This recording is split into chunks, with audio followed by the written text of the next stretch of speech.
ఒకప్పుడు పాకిస్తాన్ కోసం ప్రాణాలిచ్చేటటువంటి ఇస్లాం దేశాలన్నీ కూడా ఒక్కటైపోయాయి.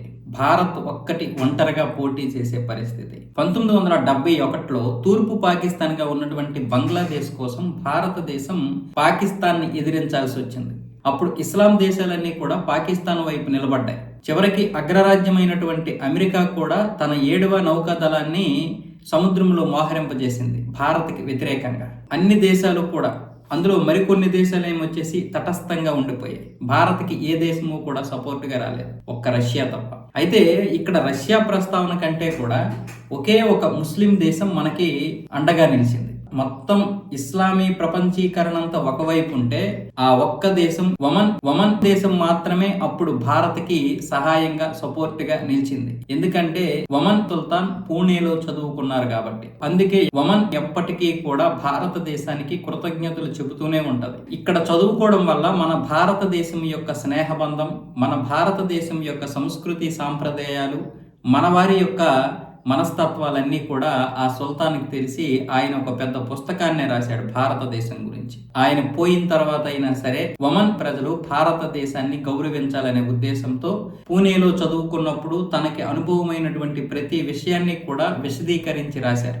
అందుకే ఆయన తర్వాత వచ్చేటటువంటి వారసత్వ పాలకులు కావచ్చు, మరో పాలకులు కావచ్చు, ఆ యొక్క పుస్తకాన్ని చదవాలి అంటారు ఆయన. భారతదేశంతో స్నేహం మనకి ఎప్పటికీ కూడా మంచిదే అని. ఆ విధంగా 1971లో ఇస్లామీ ప్రపంచమంతా ఒక్కటైనప్పుడు ఒమన్ భారతదేశానికి సపోర్ట్ చేయడం చాలా మంది ఆశ్చర్యపోయారు. అసలు ఏం జరుగుతుందో అర్థం కాని పరిస్థితి. అసలు నువ్వెందుకు అటు సపోర్ట్ చేస్తున్నావు? పాకిస్తాన్ వైపు ఉండాలి కదా, పాకిస్తాన్ మన దేశం కదా, మన ప్రజలు కదా. పాకిస్తాన్ని 2 ముక్కలు చేయాలని భారత్ చూస్తోంది, అది కూడా ఒక మహిళ. మనం ఇలాంటి సమయంలోనే ఆ మహిళని ఓడించాలి అని మిగతా ముస్లిం దేశాలన్నీ కూడా ఒమన్ మీద ఒత్తిడి తీసుకొచ్చినా సరే ససేమిరా ఒప్పుకోలేదు. భారతదేశం అంటే మాకేంటో తెలుసు అని నినదించింది ఒమన్. అలాంటి ఒమన్ ఇప్పుడు నరేంద్ర మోదీ గారి కోసం 1000 కళ్లతో ఎదురు చూస్తూ ఉంది. ఒమన్ లో దాదాపు 8 లక్షల మంది భారతీయులు జీవిస్తున్నారు. ఆ 8 లక్షల మందికి కూడా ఇప్పుడు నరేంద్ర మోదీ రాక చాలా అంటే చాలా సంతోషాన్ని కలిగిస్తుంది.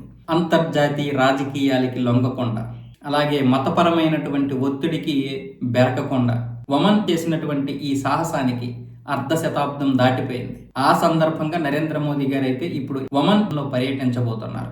అయితే ఒమన్తో మనకి 50 సంవత్సరాలుగా కాదు, గత 70 సంవత్సరాలుగా స్నేహపూర్వకమైనటువంటి సంబంధాలు ఉన్నాయి. ఈ యొక్క సాహసానికి 50 సంవత్సరాలు పూర్తయిపోయింది. ఈ సందర్భంగా నరేంద్ర మోదీ గారు అక్కడికి వెళ్ళిన తర్వాత FTA మీద సంతకాలు చేయబోతున్నారు. ఇరు దేశాలు కూడా ఫ్రీ ట్రేడ్ అగ్రిమెంట్ చేసుకోబోతున్నాయి. ఒమన్ కూడా ఇప్పుడు మనకి చాలా కీలకమైనటువంటి దేశమే.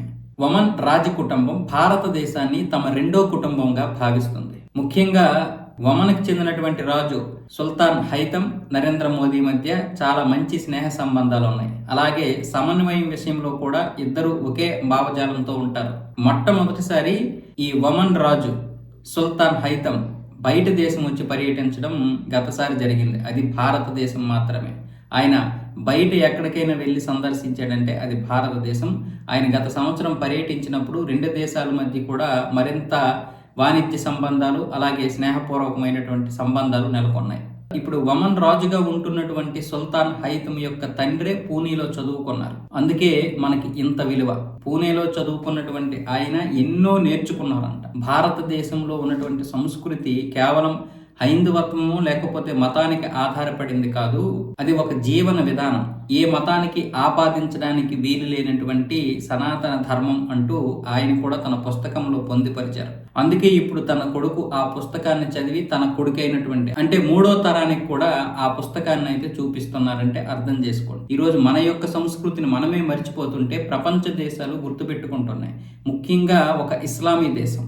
అంతెందుకు, మన దేశీ జాతీయ ఆవును కూడా మనం మర్చిపోయి ఈరోజు ఆ జెర్సీ ఆవును తీసుకొచ్చి పాలు కోసం ఏవేవో చేస్తున్నాం. కానీ బ్రెజిల్, జర్మన్ లాంటి దేశాలు మన యొక్క ఆవుని రక్షించుకుంటూ వాటి యొక్క సంతానోత్పత్తిని పెంచుకుంటూ ఆ ఆరోగ్యకరమైనటువంటి ఔషధాలు అంటే పాలు, పేడ, అలాగే మూత్రం వీటన్నింటినీ ఉపయోగించుకుంటున్నారు వాళ్ళు. ఇక భారతదేశానికి చెందినటువంటి ఉత్పత్తులు ఒమన్లో ఎటువంటి పన్నులు లేకుండా విక్రయించబడతాయి. ముఖ్యంగా రత్నాభరణాలు, వస్త్రాలు, యంత్రాలు ఇవి మాత్రం ఎటువంటి పన్నులు లేకుండా అక్కడ విక్రయింపబడే విధంగా మన నరేంద్ర మోదీ గారు అయితే వెళ్ళి అక్కడ ఈ ఒప్పందం చేసుకోబోతున్నారు. అలాగే ఒమన్ మనకి ఎగుమతి చేస్తున్నటువంటి వస్తువుల మీద కూడా ఎటువంటి పన్నులు లేకుండా ఇక్కడ విక్రయించుకోవచ్చు. తద్వారా రెండు దేశాల మధ్య వాణిజ్యం బలపడుతుంది. ఇది చైనాకి చెక్ పెట్టడానికి చాలా బాగా ఉపయోగపడుతుంది. చైనాకి చెక్ పెట్టడం, మన యొక్క వాణిజ్యాన్ని పెంపొందించుకోవడం, ఇది కూడా ఒక వ్యూహాత్మకమైనటువంటి భాగస్వామ్యమే. ఎవరికి ఎటువంటి నొప్పి లేకుండా మన పని మనం కానిచ్చేయడం. ఒమన్తో మన యొక్క ఒప్పందం సముద్ర మార్గంలో కూడా కీలకమే. ఎందుకంటే అరేబియా సముద్రం అలాగే గల్ఫ్ దేశాల యొక్క ముఖ చిత్రం దగ్గర ఉంది కాబట్టి ఇది మనకి కీలకంగా మారే అవకాశాలు ఉన్నాయి. అయితే నరేంద్ర మోదీ గారి యొక్క పర్యటన కేవలం ఒమన్ దగ్గరే ఆగిపోతుందంటే ఒమన్ దగ్గరే ఆగిపోదు. ఇథియోపియా, జార్డాన్ కూడా వెళ్తారు. ఇక్కడ ముస్లిం జనాభా మనకి చాలా కీలకం. ఈ విధంగా చైనాని కట్టడి చేయడానికి, మన యొక్క వాణిజ్యాన్ని పెంపొందించడానికి ఇది చాలా పెద్ద కీలకం. అయితే మనం జార్డాన్ చూసుకున్నట్లయితే ఆ రోజు జార్డాన్ కూడా ఇస్లామిక్ ప్రపంచంలో భాగంగా పాకిస్తాన్కే సపోర్ట్ చేసింది 1971లో. కానీ జరిగినటువంటి పరిణామాలు, జరుగుతున్నటువంటి ఆర్థిక విషయాలు, రాజకీయ సంబంధాలు మారిపోయి ఇప్పుడు జార్డాన్ కూడా భారతదేశానికి స్నేహ సంబంధమైనటువంటి దేశంగా మారింది. ముఖ్యంగా జార్డాన్ రాజు కింగ్ అబ్దుల్లాకి నరేంద్ర మోదీకి చాలా మంచి సంబంధాలు ఉన్నాయి. వీళ్ళిద్దరూ అప్పుడప్పుడు ఫోన్లో కూడా మాట్లాడుకుని ఎన్నో వాణిజ్య సంబంధాలు నెరవేర్చారు. కాబట్టి మనకి ఇది చాలా కీలకం. అమెరికా లాంటి దేశాన్ని ఒక్కటే నమ్ముకొని మనం ఎంతో పెద్ద తప్పు కూడా చేశాం. కాబట్టి మనం ఏ విషయంలో చూసుకున్నా సరే వాణిజ్యాన్ని పెంపొందించుకోవాలంటే ఇటు ఆఫ్రికా దేశాలు అలాగే ఇటు ఇస్లామిక్ దేశాలు కూడా మనకి చాలా కీలకం. కేవలం మన దేశంలో మాత్రమే ఉన్నటువంటి కొంతమంది దేశద్రోహులు ఈ దేశం యొక్క అభివృద్ధిని అడ్డుకుంటున్నారు తప్ప మిగతా చాలా దేశాలు భారతదేశాన్ని స్నేహపూర్వకమైనటువంటి దేశంగా, ఆ దేశం యొక్క ప్రయోజనాల్ని కాపాడుకోవడానికి, ఆ దేశం యొక్క సంస్కృతి సాంప్రదాయాల్ని కాపాడుకోవడానికి ఆ దేశం చేస్తున్నటువంటి ప్రయత్నాలుగానే చూస్తున్నారు. అంటే భారతదేశం తన యొక్క సంస్కృతిని కాపాడుకోవడానికి చేస్తున్నటువంటి ప్రయత్నాలుగానే చూస్తున్నారు. దుబాయ్ కావచ్చు, ఖతర్ కావచ్చు, ఇప్పుడు ఒమన్ కావచ్చు, ఇథియోపియా కావచ్చు, జార్డాన్ కావచ్చు, ఒక పాకిస్తాను అలాగే బంగ్లాదేశ్ కూడా మొన్నటి వరకు మనతో స్నేహంగానే ఉంది. బంగ్లాదేశ్కి మరొక మార్గం ఏది? పైగా షేక్ హసీనా అంటే మనకి మంచిగా స్నేహపూర్వకమైనటువంటి వారిగానే ఉంటారు. ఆమె తండ్రి నుంచి కూడా ఇప్పుడున్నటువంటి ఈ గత సంవత్సరం నుంచి దెబ్బతిన్నాయి కానీ మొదటి నుంచి బాగానే ఉంది. పాకిస్తాన్ మనకి మొదటి నుంచి వ్యతిరేకంగా ఉన్నా అదేం సాధించింది? పోనీ మనతో ఏమైనా పోటీ పడే స్థాయికి వచ్చిందా? కనీసం మన వెనకాలైనా వచ్చిందా? కనీసం వారి యొక్క ప్రజలనైనా కాపాడుకోగలిగిందా? ఈ మతతత్వం వదిలేసినటువంటి దేశాలన్నీ కూడా ఈ రోజు బాగానే అభివృద్ధి చెందుతున్నాయి. అది ఖతర్ కావచ్చు, సౌదీ అరేబియా కావచ్చు, దుబాయ్ కావచ్చు, అలాగే ఒమన్ కావచ్చు, ఇంకోటి కావచ్చు. ఎన్నో ఇస్లామిక్ దేశాలు ఈరోజు ఆ విధానంలో ఉన్నాయంటే వాటి యొక్క పూర్వ పద్ధతులు వదిలేశాయి కాబట్టి, మతతత్వాన్ని వదిలేశాయి కాబట్టి. ఈరోజు సిరియా ఎందుకు అంతర్యుద్ధంలో మునిగిపోతుంది? అలాగే ఆఫ్ఘనిస్తాన్, పాకిస్తాన్, ఇలా కొన్ని దేశాలు ఇంకా ఉగ్రవాదంతో ఉన్నాయి కాబట్టి ఈరోజు ఆ దేశాల పరిస్థితి అది.